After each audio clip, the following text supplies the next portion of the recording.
How's it going, guys? Real FT9 here, and welcome to the latest 86 rated man of the match Timo Werner player review. I haven't really had a chance to use any of his other cards, however, I have come up against them, his inform, his base card, his SBC version, and they are absolutely frightening because of the insane finishing and pace. So imagine what this card will be with even better stats.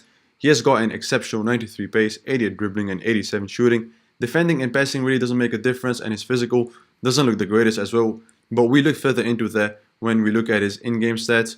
He's also got a really useful and a great 4-star weak foot, but not the greatest of skill moves with only 3 stars. Looking at his in-game stat, he's got a terrific 93 pace, 94 acceleration with 93 spin speed, and I think it's great just the way it is, Obviously with Hunter Campsite on, it goes to 99, but I don't believe there's really a need for that. And looking at his shooting, he's also got a really good overall shooting with an exceptional 93 attacking positioning, 94 finishing, but not the greatest of shot power and the long shots. But we do know the type of player that he is. Doesn't really take a lot of long shots. His passing, like I said, doesn't really make a big difference. His vision and curve are not the greatest as well. His dribbling, again, is really good on a whole. Agility and balance, 86 and 83, look good as it is. Obviously, they also go up with a sniper cam style on. And his reactions are great with 92. Ball control is amazing with 90. Dribbling is also really good with 89. And then he's got a really good hitting accuracy with 81. Jumping is also good. Stamina, again, really useful. And then, of course, is also really great. Not the best of strengths and aggression. And this guy right here, guys, is an absolute beast. It's one of the strongest cards that I've used on the ground. Not so good in the air. Obviously, he's not the tallest of the strikers that we know in this game. Even though he does have pretty good heading and jumping accuracy, it's around 82 and 81 respectively. So obviously that is pretty good, but still, it's not good enough against tall players. But like I said, that's not where his strength lies. His strength lies on the ground, and those strengths are good enough to be able to go past your opponent and score goals and win the matches. And if we start talking about his positives, and as you guys can see, I've stated those to be his pace, his shooting, and his dribbling.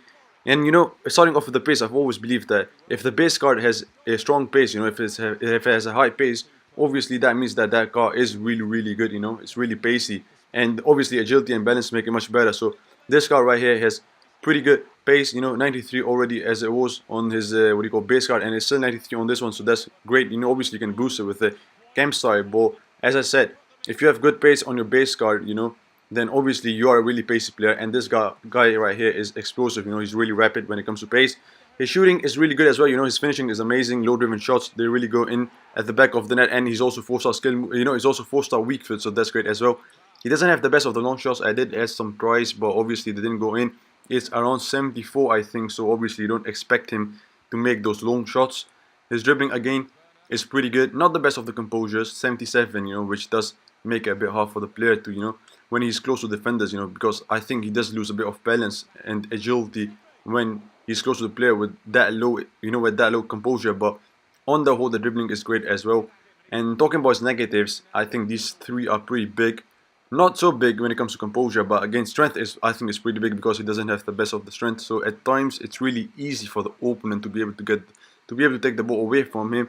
And I had those moments, where even though he was able to make the run, and he was far ahead, but still when he comes close to the opponent, he's not really able to get past through those because because he doesn't have the best of the strengths.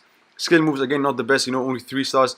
And I always say that if you don't have the best of the skill moves, it's really predictable for the opponent to be able to, see what we're going to do. So this guy doesn't have the best of the skill moves, so that's another problem. But on the whole, I think this guy is great, I think it's worth the money. I also think it's better than Batshuayi's, card, because this guy is really pacey, and obviously that's what you need. Great pace and great finishing and great shooting, and that is good enough for you to be able to win the matches. But that was it for this review, guys. I hope you enjoyed it. Don't forget to like, subscribe, and share, and I'll see you guys in the next one.